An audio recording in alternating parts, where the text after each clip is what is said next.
We've talked about Fibonacci's Book of Squares, and we've showed the relationship that Fibonacci wrote about between the sequence of odd numbers and the sequence of squares.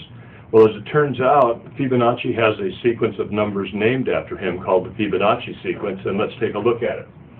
The Fibonacci sequence looks like this.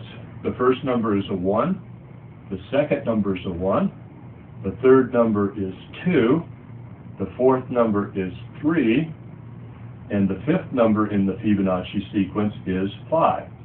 And the sequence continues on in that pattern forever. Now, you can look at this sequence right here and try to decide what's the best number to come next, what do you think it's going to be.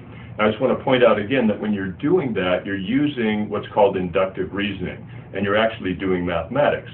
And when you're in that state of mind, it's actually a very pleasant experience. You don't notice yourself as being separate from your surroundings. You don't notice time going by. It's actually a very pleasant experience to do that, doing mathematics.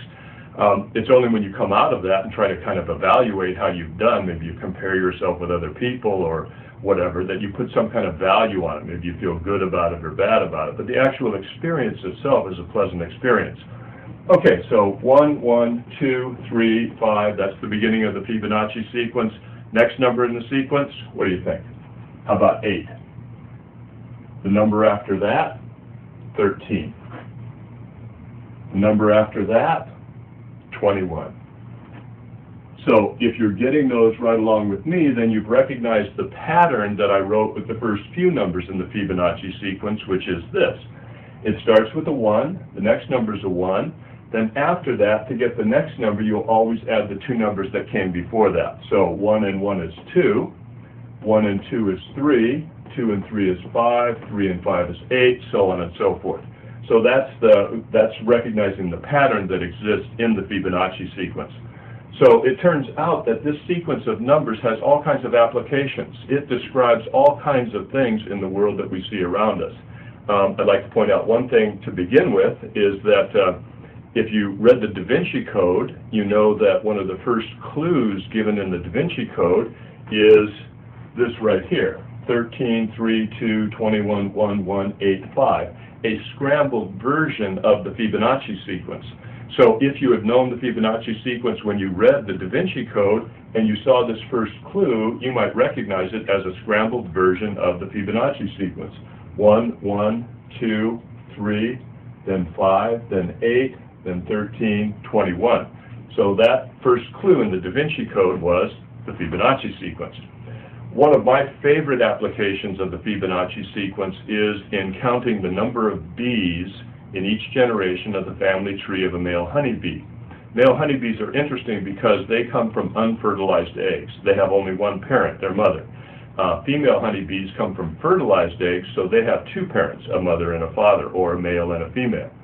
So if we look at the family tree of a male honeybee, I'll write the male honeybee like this. That male honeybee has only one parent, its mother, because it comes from an unfertilized egg. So that male honeybee has one parent, its mother. Now that female comes from a fertilized egg, so it has two parents, a female and a male. That female has two parents, a female and a male, and that male has only one parent, a female. Now if I look at each generation in the family tree of a male honeybee and I count the number of bees, this is what I end up with.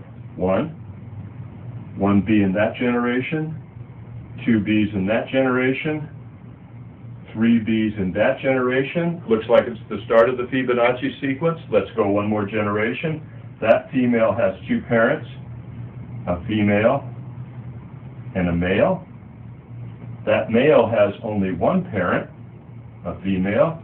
That female has two parents, a female and a male. So the number of bees in that generation of the family tree of this male honeybee is, just like we thought, 5. And if you go to the next generation, you'll get 8. The generation after that, 13, so on and so forth.